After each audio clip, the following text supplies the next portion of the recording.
HMDA పరిధిలో పరిస్థితులు మారిపోయాయి. చెరువుల అడ్రస్ గల్లంతైంది. కాలనీలు వెల్సాయి. ఎఫ్టీఎల్ దగ్గరే ఈజీగా పర్మిషన్లు ఇవ్వడం, జనాలు ఇల్లు కట్టుకోవడం ఇదే జరుగుతూ వచ్చింది. కొందరైతే అసలు పర్మిషన్లు లేకుండానే అక్రమ నిర్మాణాలు యథేచ్ఛగా కట్టేశారు. ఇప్పుడు వారి భరతం పడుతోంది హైడ్రా. ఇన్నాళ్ళు పొలిటికల్ లీడర్ల అండ చూసుకున్న వారు కూడా సైడ్ అవుతున్నారు. అటు నేతలు కూడా ఈ కూల్చివేతల జోలికి వెళ్తే ఇబ్బందులు తప్పవనుకుంటున్నారు. దూరంగా ఉండడమే బెటర్ అనుకుంటున్నారు.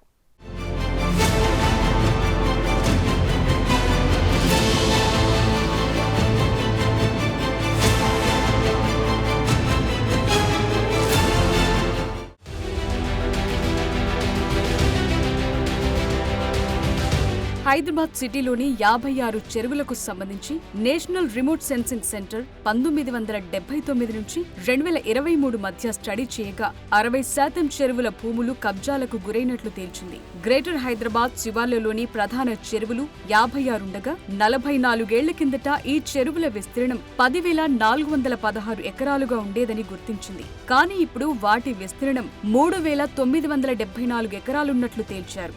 సో 60% చెరువులు కుచించుకుపోయాయి. కాలనీలు వెలిశాయి. పాత తరం వాళ్లు అటుగా వెళితే ఒకప్పుడు ఇక్కడ చెరువుండేదని చెప్పుకునే పరిస్థితి వచ్చింది. ఇదే విషయంపై హైడ్రాకు ఎన్ఆర్ఎస్సి పవర్ పాయింట్ ప్రెజెంటేషన్ కూడా ఇచ్చింది. చెరువులను కాపాడుకోవాలి, పర్యావరణాన్ని రక్షించుకోవాలి అన్న ఉద్దేశాలు లేకపోవడంతో చెరువులన్నీ నిర్లక్ష్యానికి గురవుతూ వచ్చాయి. నిజానికి కొందరు రాజకీయ నేతలు, వారి అనుచరులు బినామీల ముసుగులో చెరువు భూముల్ని కబ్జాలు చేయటం, వెంచర్లు వేయటం, ఇండ్లు కట్టి అమ్మేయటం వంటివి జరిగాయన్న ఆరోపణలున్నాయి. సో పర్మిషన్లు కూడా కళ్లు మూసుకుని ఆఫీసర్స్ ఇచ్చేయటంతో పరిస్థితి ఇంత దాకా వచ్చింది. జనం కూడా పర్మిషన్ ఇచ్చారు కదా అని కొనుక్కున్నారు. వరదలు వచ్చినప్పుడు మాత్రం కాలనీలకు కాలనీలే జలదిగ్బంధంలో చిక్కుకుంటున్న పరిస్థితి. కొన్ని సందర్భాల్లో జీహెచ్ఎంసీ, హెచ్ఎండిఏ అధికారులు అక్రమ నిర్మాణాలను గుర్తించి హడావిడి చేయటం పరిపాటిగా మారిపోయింది. ఇంకోవైపు తమ ఓటర్లను ఇబ్బంది పెడితే మొదటికే మోసం జరుగుతుందన్న ఉద్దేశంతోనూ చర్యలు లేకుండా అలాగే ఉపేక్షించిన దాఖలాలు ఉన్నాయి. అయితే వీటికి చెక్ పెట్టేలా హైడ్రా పనిచేస్తోంది.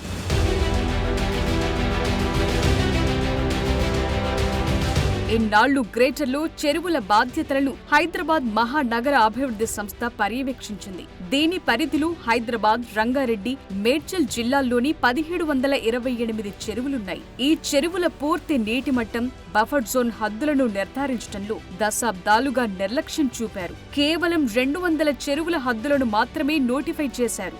ఈ కారణంగానే కబ్జాల పర్వం యథేచ్ఛగా కొనసాగింది. 472 ఎకరాల విస్తీర్ణంలో ఉండే ఫాక్స్ సాగర్లో ఇప్పటి వరకు 120 ఎకరాలు ఆక్రమణల పాలయ్యాయి. ఈ చెరువు ఎఫ్టీఎల్ పరిధిలోని కెమికల్ గోడౌన్స్, భారీ నిర్మాణాలు వెలిశాయి.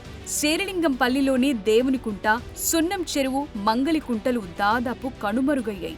ఒకప్పుడు గోల్కొండ రాజులకు మంచినీరు అందించిన దుర్గం చెరువు చిక్కిపోయింది. కీసర మండలం అహ్మద్గూడలో 101 ఎకరాల్లో ఉండాల్సిన తుమ్మలకుంట పూర్తిగా మాయమైనట్టు తేలింది. ఇలా చెప్పుకుంటూ వెళితే ప్రతి చెరువులోనూ కబ్జా కథే కనిపిస్తుంది. ప్రతి చెరువు ఆవేదన కనిపిస్తుంది.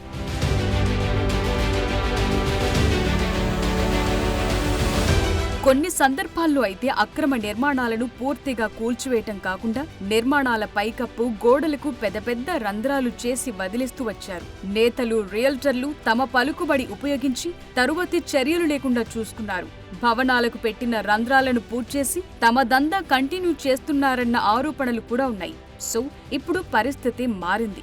ముందులా ఏది పడితే అది, ఎక్కడ పడితే అక్కడ ఇండ్లు, స్థలాలు కొనే పరిస్థితి లేదు. తక్కువ రేటుకొస్తుందనగాని అసలే తొందరపడొద్దంటున్నారు హైడ్రా కమిషనర్ రంగనాథ్. హైదరాబాద్లోని చెరువుల ఎఫ్టీఎల్, బఫర్ జోన్లలో చేసిన ప్లాట్లు, కట్టిన ఇండ్లను ఎవరూ కొనొద్దని, వాటిని అమ్మొద్దని సూచించారు. అలాంటి అక్రమ నిర్మాణాలను కూల్చేస్తామని, కబ్జాదారులపై క్రిమినల్ కేసులు పెట్టి జైలుకు పంపుతామని వార్నింగ్ కూడా ఇచ్చారు. ఎప్పుడైనా కనుక దానికి చెరువు ఫుల్ ట్యాంక్ లెవెల్ అయిన తర్వాత అలుగు పడుతుంది, అంటే ఇట్ ఓవర్ఫ్లోస్. ఏమవుతుంది, నెక్స్ట్ చెరువుకు పోతుంది. నెక్స్ట్ చెరువుకు పోయేది ఆ నాలా ద్వారా కనెక్ట్ అయి ఉంటుంది, ఒక చిన్న వాగు ద్వారా కనెక్ట్ అయి ఉంటుంది. ఆ వాగులు కూడా పూర్తి చేసినటువంటి పరిస్థితులు ఉన్నాయన్నమాట. అంటే ఇప్పుడు నాలాస్ కూడా పూర్తి చేసినారు, దాన్ని కూడా మొత్తం లేవు. అంటే ఒక చెరువు ఓవర్ఫ్లో అయితే కనుక అది పోవటానికి దారి కూడా లేదన్నమాట. ఆ పరిస్థితులు చాలా చోట్ల కూడా ఉన్నాయి.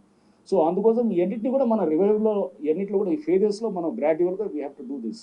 అంటే ఒక చెరువు నుంచి ఇంకో చెరువుకు కూడా వాటర్ వెళ్ళే విధంగా ఇది అద్భుతంగా మన గొలుసుకట్టు చెరువులు అంటారు. ఈ గొలుసుకట్టు చెరువుల్లో అది ఎప్పటి నుంచో మనకి హిస్టారికల్గా వచ్చినటువంటి దీన్ని మొత్తం మన హ్యూమన్ ఇంటర్వెన్షన్ తోటి మొత్తం డిస్టర్బ్ చేసి అతలాకుతలం చేసి మొత్తం కూడా ఇప్పుడు ఈ పరిస్థితులు చిన్న వర్షానికే కూడా హైదరాబాద్లో మనం ట్రాఫిక్ అస్తవ్యస్తం అయిపోతుంది, లేకపోతే లోతట్టు ప్రాంతాలన్నీ సమ్మర్జ్ అవుతున్నాయి అంటే కనుక కారణం జనాలందరూ కూడా ఏది ప్రభుత్వాలని వ్యవస్థల్ని తిప్పితే కాదు, మనందరూ కూడా బాధ్యత ఉంటుందన్నమాట. ముందు మనం FTL బఫర్ జోన్లో అసలు కొనకూడదు, ప్రాపర్టీస్ కొనకూడదు. ఎవరన్నా కొంటుంటే కూడా అది తప్పకుండా అది రేపు ఏంటంటే ముందు వాళ్ళకి ఇబ్బందికరంగా ఉంటుంది. బఫర్ జోన్ FTL పరిధిలో నిర్మాణాలు చేపట్టాలంటేనే వెన్నులో వణుకు పుట్టేలా హైడ్రా పనితీరు ఉంటుందన్నారు. రాజధాని చుట్టుపక్కల తక్కువ ధరకి ప్లాట్లు, ఇండ్లు ఇస్తామంటే కొని మోసపోవద్దని, అన్ని రకాల అనుమతులు ఉన్నాయో లేదో చెక్ చేసుకోవాలంటున్నారు. హైడ్రా ఆధ్వర్యంలో 3 విడతల్లో చర్యలుంటాయని, ఫేజ్ 1లో భాగంగా కొత్తగా ఇకపై ఎలాంటి ఆక్రమణలు జరగకుండా చూస్తామని, కబ్జాదారుల విషయంలో అత్యంత కఠినంగా వ్యవహరిస్తామన్నారు. 2వ దశలో బఫర్ జోన్ FTL పరిధిలో ఇప్పటికే కట్టిన ఇండ్లు, ఇతర నిర్మాణాల అనుమతులు రద్దు చేసి కూల్చేస్తామన్నారు. ఫేజ్ 3లో భాగంగా బెంగళూరు తరహాలో చెరువుల్లో పూడిక తీసి పూర్వ వైభవం తీసుకొస్తామన్నారు. ఆ ఎంక్రోచ్ అయిన ప్లేసెస్లో అంటే లైక్ FTL ఉంటుంది, లేకపోతే బఫర్ జోన్ ఉంటుంది, వీటిలో ఆల్రెడీ ఎంక్రోచ్ అయినటువంటి బిల్డింగ్స్ ఉన్నాయి, స్ట్రక్చర్స్ ఉన్నాయి. దాంట్లో అనాథరైజ్ స్ట్రక్చర్స్ చాలా ఉన్నాయి. అనాథరైజ్ దాని మీద కూడా మేము ఫోకస్ చేస్తాం. కొన్ని ఆథరైజ్ కూడా ఉంటాయి, ఆథరైజ్ స్ట్రక్చర్స్ ఉంటాయి, దాని మీద కూడా మేము చేసే ఆథరైజేషన్ కూడా క్యాన్సిల్ చేసేటట్టు కూడా మేము దాన్ని కూడా చట్టపరంగా చేసేటట్టు. సో అది ఫేజ్ 2లో అంటే బఫర్ జోన్లో FTLలో వచ్చిన ఆల్రెడీ ఎప్పుడో ఉంటారు, అంటే లాస్ట్ 4-5 ఏళ్ల క్రిందో 10 ఏళ్ల క్రిందో వచ్చి ఇల్లులు కట్టి ఉన్నోళ్ళు అట్లాంటి వాళ్ళు. సో దాన్ని కూడా మనం ఫేజ్ 2లో will focus on those things. Phase 3 is you have to revive the lake. ముందు అక్కడ మొత్తం పూర్తి చేస్తున్నారు. పూర్తి చేసినప్పుడు లేక్ అంతా కూడా ఆ లేక్ అంతా పూడికలు ఇప్పుడు బెంగళూరులో చేస్తున్నారు, చాలా చోట్ల కూడా చేస్తున్నారు. Revival of the lake also is very important. ఫైనల్గా ఏంటంటే దాన్ని పూడికలు తీసి మొత్తం ఆ లేక్ని మళ్ళీ మొత్తం ఎక్కడ వర్షం పడ్డా కానీ కూడా అదే చెరువు ఇప్పుడు ఏదైతే ఇప్పుడు ఈ చెరువులన్నీ పూర్తి చేశారు, దాంట్లో ఇల్లులు వచ్చేసినాయి, అపార్ట్మెంట్స్ వస్తున్నారు, ఎవరికి వాళ్ళు కబ్జాలు చేసుకుంటూ పోవడంతో వర్షం పడితే నీళ్ళు ఎక్కడికి పోవాలి? వర్షం పడితే కనుక నీళ్లు మళ్ళీ అక్కడికే వస్తాయి. మీరు చెరువులు పూర్తి చేశారు కానీ ఆ చుట్టుపక్కల ఉన్న క్యాచ్మెంట్లో ఉన్న గ్రేడియంట్ అంటే నీళ్ళు ఎటు పారాలనే దాన్ని మీరేం మేనేజ్ చేయలేరు కదా, అది ఖచ్చితంగా ఇటే వస్తుంది. మళ్ళీ సిటీ పరిధిలో చాలా చెరువులు 60 నుంచి 80% కబ్జాలకు గురయ్యాయి. హుస్సేన్ సాగర్ 21% ఆక్రమణకు గురైంది. సరూర్ నగర్ చెరువు 56% కబ్జాల పాలైంది. తుమ్మలకుంట చెరువు 100% ఆక్రమణకు గురైంది. పెద్ద చెరువు 96%, నల్ల చెరువు 90%.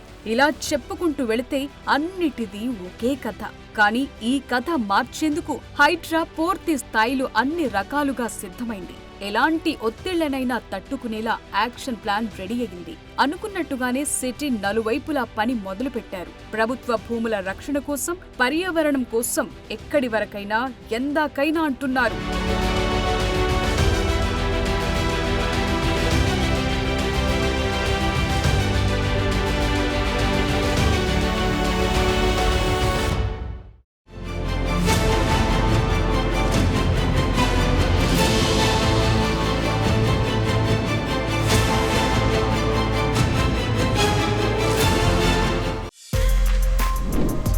For more videos like this, subscribe Big TV channel.